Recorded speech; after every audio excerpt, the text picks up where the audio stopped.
Hey guys, and good morning. Welcome back to another MLB DFS Slurve video here on YouTube. This is No Huddle Fantasy Sports. It's August 20th, 2020. We're talking baseball specific DFS for the main slate tonight. It's looking like we have 8 total games at the moment available for us tonight on the main slate. Whether you're playing FanDuel or DraftKings, it should be 8 total games.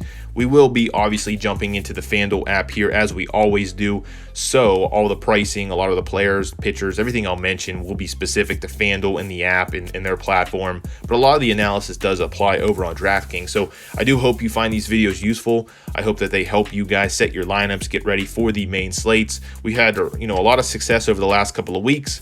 I will say, unfortunately, last night was very, very, very disappointing. I do have to apologize you guys for that. So first off, we had a lot of Atlanta going. I had a lot of Freddy Freeman. He was my favorite player on the night. That game got canceled, postponed about 10 minutes after the game was scheduled to start, 10 minutes after lock. You have to believe they knew they were going to postpone that game before lock, and we didn't get that information. So a lot of people did. Freddie Freeman was about 10 or 15% owned across tournaments, across lineups. So certainly was a very, very disappointing thing there. For me, about 75% of my lineups had that guy in them. So it really was a shot to the heart. But we're here to recover tonight. We're going to make sure we do it right. We have a interesting slate, in my opinion, a lot of interesting pitchers to go with. Stacks are, for the first time in a while, very, very interesting and not a lot to go with, in my opinion. But as always, thank you guys so much for tuning in here. This is the Slurve video. We quickly cover our favorite pitchers, stacks, one-off bats for the given main slate. So for tonight, as always, if you are new here, please make sure you are subscribed to the channel. We post MLB DFS content every single day. We'll be getting into football here soon. A lot of different stuff coming your way. So make sure you're subscribed. Make sure you're part of the community here to make sure you get all of the DFS content you need to make sure you are successful in setting your lineups. And so starting with pitching here, well, first off, let's take a look at the outlook at the slate. I mentioned there's 8 total games. There's only one game at the moment, or one team projected above 5 total runs from Vegas. That is the Boston Red Sox at 5.34 playing in Baltimore. Every other team is below 5, which is unusual. That's typically not the case, especially this year. And there's also 5 teams below 4 runs projected on the night. So it's an interesting slate for stacks, but I think you can go a number of ways with pitching, and that's where we'll start. Shane Beaver, number 1 here, $12,000. Hey, you can't go wrong here. He's playing really, really well. He's pitching really, really well this season. He has all the statistics in his favor. He has the matchup. Pittsburgh cannot hit the ball. It's a pitcher's ballpark.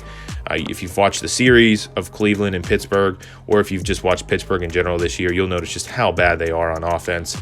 They have some just really, really bad bats in that lineup. Even the left-handed bats, just not threatening at all. And the only downside here for him is the Pirates don't strike out at a high clip.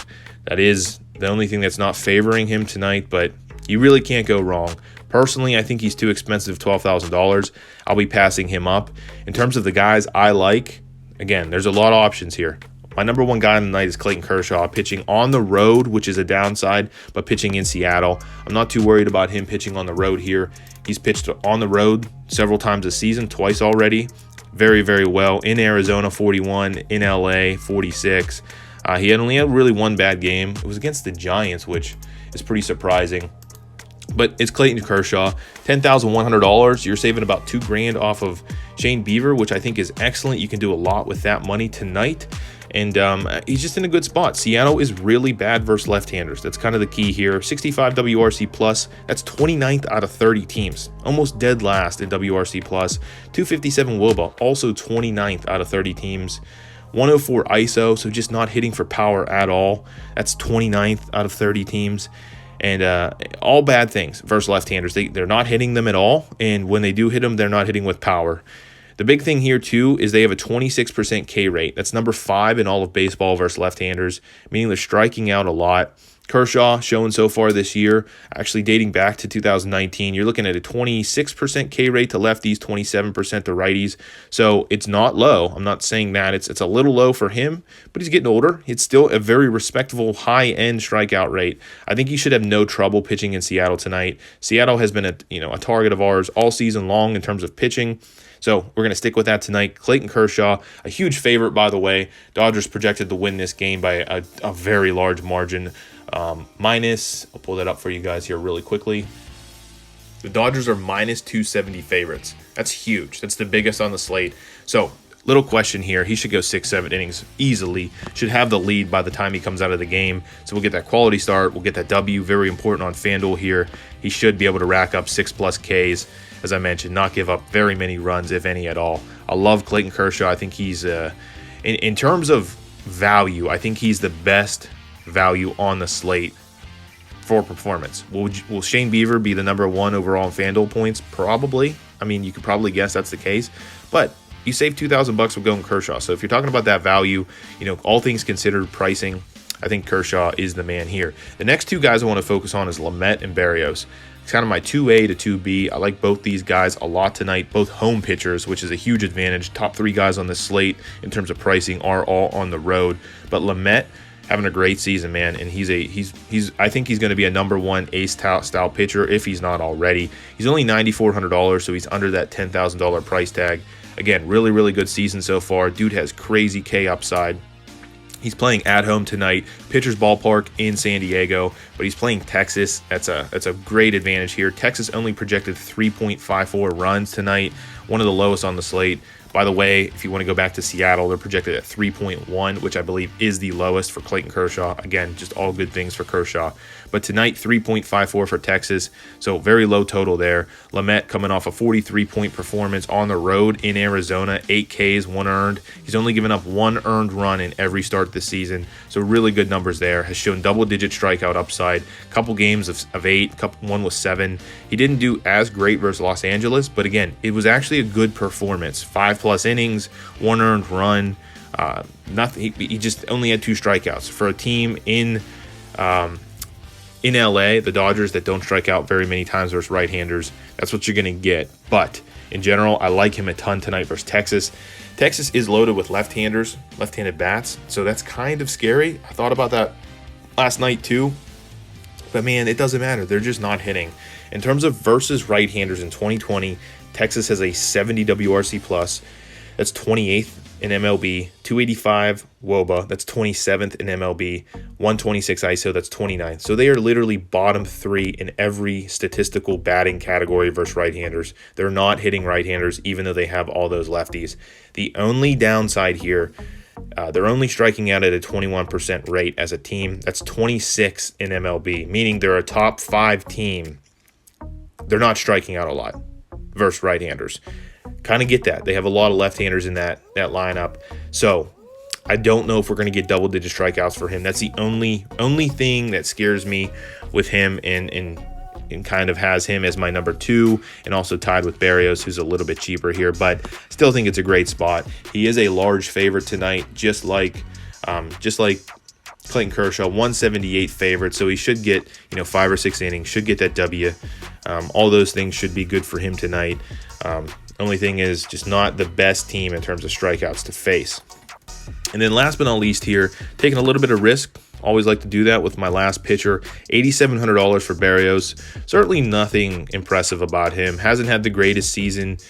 Up and down. It's kind of his MO for his career. But he's pitching at home tonight for Minnesota, facing Milwaukee. Again, that's the key here. It's $8,700 for this guy. But this is a guy that has shown the potential for double-digit strikeouts. I know nothing shows that right now, but he can rack it up. He has a nasty repertoire of pitches that can really, depending on the situation. What you can see here is that he walks a lot of guys, and that's where he gets in trouble. Had 4 versus Kansas City, 3 versus back-to-back versus Kansas City, 3 versus Pittsburgh. So certainly not the best thing in the world here in terms of walks, but in the right situation, I want to take advantage of him. He'll be low-owned, in my opinion. Milwaukee is the right situation. Them versus right-handers this year are one of the worst teams in all of baseball. 67 WRC plus, 29th in baseball, 271 WOBA, 29th in baseball. They're just as bad as Texas. The only difference here is that Milwaukee's actually loaded with right-handers. 131 ISO, 27th in baseball. So again, another bottom 2, bottom 3 team in almost all stats versus right-handers. They are just not hitting the ball. We've attacked them all season long with right-handed pitching. You saw Kenta Maeda the other night almost throw a no-hitter versus them. It's a great situation for Berrios, a kid that was projected to be their ace. Maybe still has that upside. He's still pretty young, but the difference here between him and Lamet, and this is why I like him so much. Milwaukee, unlike Texas, does strike out. They have a 28% strikeout rate versus right-handers. That's number 3 in all of baseball. So they're striking out at a hugely high clip.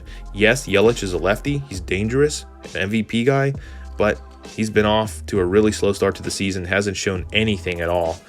And he's still, he's still Yelich, he's still a lefty. But your Ryan Braun's, all of those types of guys that are dangerous are all right-handers. I don't think he's going to have an issue here taming this. He might give up a run or two, but you have the potential for double-digit strikeouts, in my opinion. If we actually click into him, go back to last season, he has a number of games. He has a 9 strikeout game, an 8 strikeout game, an 11, a 7, an 8, a 10. This guy has the ability to 2 10s. He's 63 performances, 64-point performances, 50-point. Yes, he has an 11, a 16, a 15, an 18. But in the right situation, this kid can really take advantage of strikeouts, can really rack them up. I think for $8,700 at low owned, he's in a great spot versus Milwaukee. Berrios pitching for Minnesota at home. And so, as I mentioned, there's other guys. Sonny Gray's in a good spot. Beaver's in a good spot. It's just the Kershaw, Lamet, Berrios right in the row there are the guys I like the most tonight. I think they're going to be lower owned than some of these other guys, but it's going to be a good night for pitching. I'm really excited from that front. And so in terms of stacks, it's a difficult night. As I mentioned, there's only one team over 5 projected runs. That's Boston. And Boston is not a team I am interested in stacking. I'll be perfectly honest with you. They have done absolutely nothing this year. Yes, they're in a good spot versus, if I pronounce it correctly, Wojciechowski, whatever his name is. All the peripherals, all the advanced stats suggest that, he's a guy you can hit, you can stack against, left versus right. Lefties or righties, it doesn't really matter. The kid sucks. But if you focus on this season, he hasn't really been torched. He gave up 4 to New York, 3 to Washington. I think we did stack Washington against them. He just seems to, get away with games. He's going to get pounded at some point. We understand that. Boston's not the team to do that, though. They are really slow out of the gates this year. But one thing I wanted to mention, he pitched 3 times against Boston last year. And if you go back to last season, he really pitched well against them. He had a 46 FanDuel performance, a 19 in Boston, and then a 62-point performance at home. The 62, he pitched 7 innings, had 10 strikeouts, 0 earned versus them. The other one, he pitched in Boston, 6 innings, 0 earned, 6 Ks. He's pitched a total of 17 plus innings and only has given up 2 earned versus Boston in last year. And last year, they were a better team offensively. They had Mookie Betts, JD Martinez. All those guys were hitting better, including, the guys that now they're missing. So I think, Boston, a lot of people are going to go there at that 5.3 plus run total, number 1 on the board. I just don't like it. I don't think it's a good spot. I'll be hand selecting bats definitely out of that lineup, but I am not stacking Boston tonight. A lot of wasted time on that, but I just wanted to make it clear that, I'm just not interested in them. Cleveland, though. Pitching against Trevor Williams. I am interested in this. Trevor Williams is a guy I'm very familiar with. I am a Pirate fan. This dude just sucks. All the advanced stats. 369 WOBA to lefties, 329 to righties, xFIP of 580 to lefties, 478 to righties. If you look at his game logs, the MO with him is he can get away with games. He gets hit a lot. He walks guys, doesn't have a ton of strikeouts. Typically gets out of games, though, with, just a couple earned runs. But we have to take advantage of what we have here. And those are the stats that suggest he is not a good pitcher. I'm excited to stack Cleveland tonight. They have a lot of good left-handed bats. Some of the ones I want to specifically mention. I love Lindor. I think he's in a great spot. Obviously, Ramirez. Little pricey for those two. But you have players like Nyquin, depending on how far up in the lineup he'll actually bat. You have Santana. You also have the other Santana, the switch hitting Carlos Santana, $3,000. So you have a number of different ways to go here. I like all those bats versus Trevor Williams tonight. They have a healthy run projection. Let me bring that up for you guys here really quickly. Right now, 4.93. That's number 3 on the board. They are on the road. You like to take road bats, road stacks. Pittsburgh is a pitcher's park, so that's the only disadvantage. Again, maybe Williams gets away with it, but Pittsburgh's bullpen is also pretty bad. I do like Cleveland a lot here as my number 1 stack. I will mention there's a number of other interesting spots to go with. One in particular, I don't know if I'd actually stack this, but I do want to mention that Baltimore's bats are in a good spot versus Eovaldi. Eovaldi just, again, not a guy that has anything of particularly good in terms of advanced stats. He's number 1 on the board versus lefties with 371 WOBA, but he's just as bad versus righty. He's 374, so really, really bad WOBAs to both left and right. His xFIP is 524 to lefties. He gives up 2.66 home runs per 9 to lefties. All bad stats for him. Now, he just is coming off of a New York game where he gave up 8 earned. All those stats flushing out here. And I'm not talking about 2020 with those stats. I'm going back to 19. He pitches a lot. He's a guy you can take advantage of. The problem is, who are you going to take advantage with that Baltimore lineup? You could go, probably their 2 best bats are Nunez and Ruiz. But you want to focus on the lefties here. So Ruiz obviously in play. Let me see what else we have here. Smith Jr., I believe, is a lefty. Santander should be hitting high in that order. You can selectively take some of these bats depending on where they're batting. I'd consider a stack. I really would. If you're going like a Beaver. So if you really need to save some money, that's the key here. These bats are really, really cheap. That certainly helps you there. I think a Baltimore stack is in play, a low-owned Baltimore stack. We'll just see how that plays out. Definitely not my favorite in all, but certainly a stack that you can consider, or at least one-off bats. I do want to mention I'm interested in attacking Wainwright with lefties. Cincinnati has had success versus Wainwright. I know he's had a couple of good years now. He's an older pitcher, but if you focus on certain bats, especially the lefties, like Joey Votto, has a ton of experience against Wainwright. You're approaching 50, 60 at-bats, batter versus pitcher. Both those guys have been on their respective teams forever, and Votto has like a 333 average versus him, has several home runs. I do really like the left-handed, particularly left-handed bats for Cincinnati. Wainwright is he's just getting older. Again, he is able to, pitch pretty well, 2 earned runs so far this year in 2 games. He pitched decent last year. His numbers aren't off the charts, but you facing a lot of lefties in this lineup. Joey Votto, Winker, Suarez is a righty. Moustakas is back. Ikayama, the Shogo guy leading off. Van Meter. Just a lot of lefties in this lineup. And I do want to focus really quickly. Wainwright in 2019 had a 520 xFIP versus lefties, and he also had a 368 WOBA. So both those numbers are severely higher, and he pitched a lot of innings versus lefties last year, 73 in total. So all his numbers are much, much higher versus lefties. Again, just something I want to point out. I'm very interested in this as a stack. I think you can take advantage, like I said, of some of these left-handed power bats for Cincinnati. It's a decent stack versus Wainwright on the road here. All right, so that really wraps up the stacks. I want to talk about some one-off bats here, and I'm going to switch it up. I'll talk about each individual position, and I want to do this differently in this video because I'm not overly interested in stacks. I think you can get away today. Today is a day where you can differentiate by maybe not stacking a team with 4 bats, maybe 2 or 3, focus on certain things. There's a lot of guys in good positions, but I don't like stacks, as I mentioned. Cleveland, Cincinnati, Baltimore are kind of where I'm going if I'm fully stacking. But outside of that, I like one-off bats. So let's start at first base here. The first guy I want to mention is, get off here, Mitch Moreland. He's the lefty you can go with for Boston. I mentioned, Boston is projected to score a lot of runs. You have that left-on-right matchup of Wojciechowski or whatever his name is for Baltimore, a guy that's not good. But Mitch Moreland in a great spot if you want to go with a one-off bat. Relatively good price on him at $3,300. I also mentioned Joey Votto just a moment ago. I love Joey Votto at $3,000 against Wainwright tonight. Again, has like 51 at-bats versus him, several home runs, hitting .333. You're not just talking about like 10 at-bats anymore. I know a lot of people don't like that batter versus hitters, information. But when you're approaching 50 or 60 at-bats, it starts to become relevant.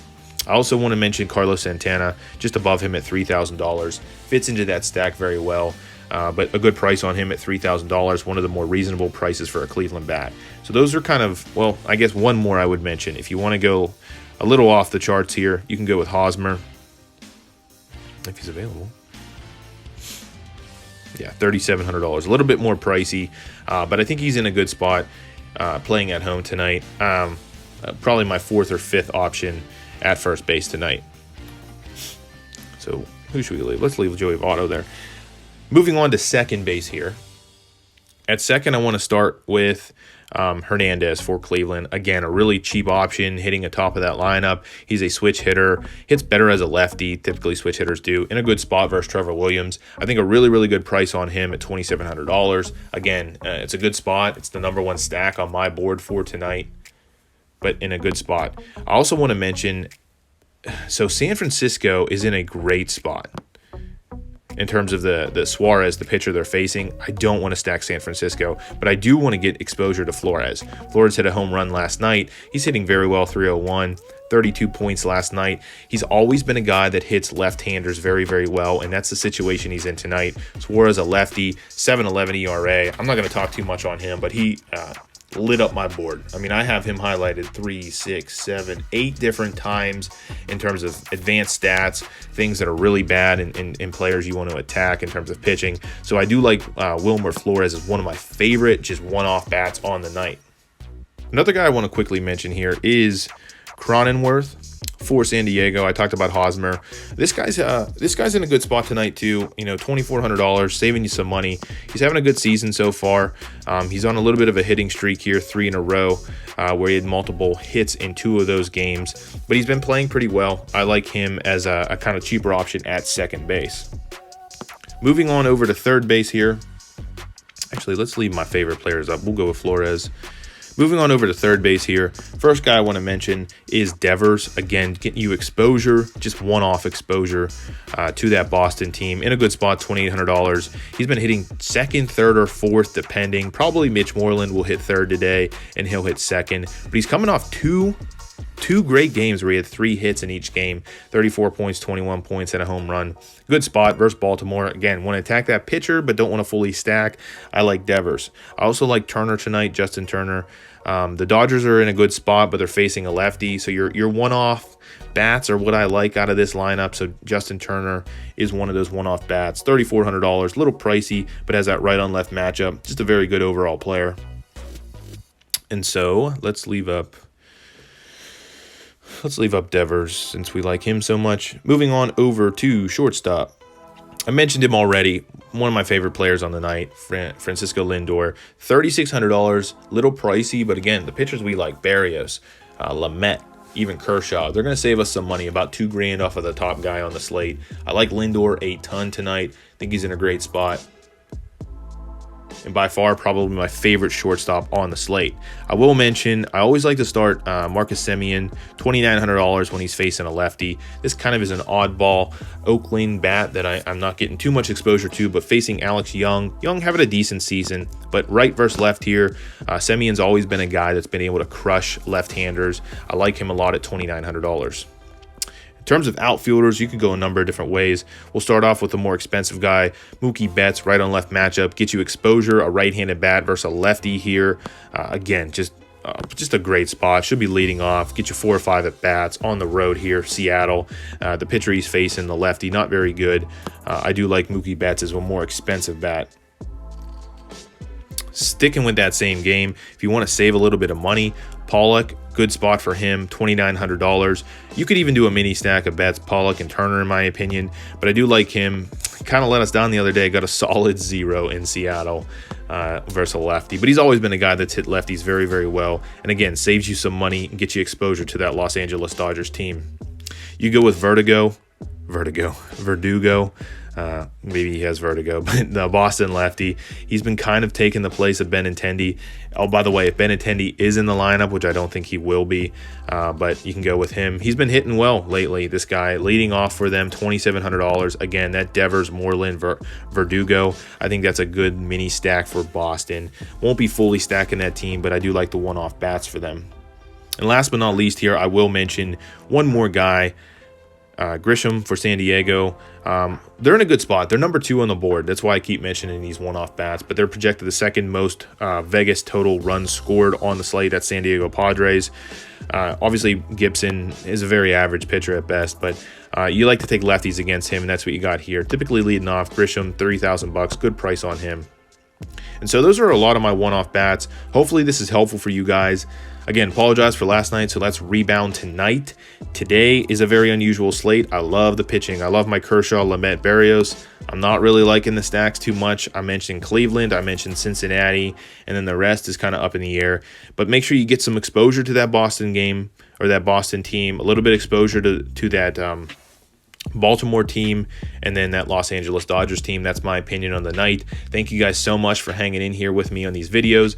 If they're helpful, make sure you give it a like. Make sure you share these videos. It's the easiest way to help this channel out. It's a small channel, just trying to put out this content every single day. Make sure you are subscribed to the channel. Again, that's an easy way to help us out here. And as always, good luck tonight, and I will catch you in the next video.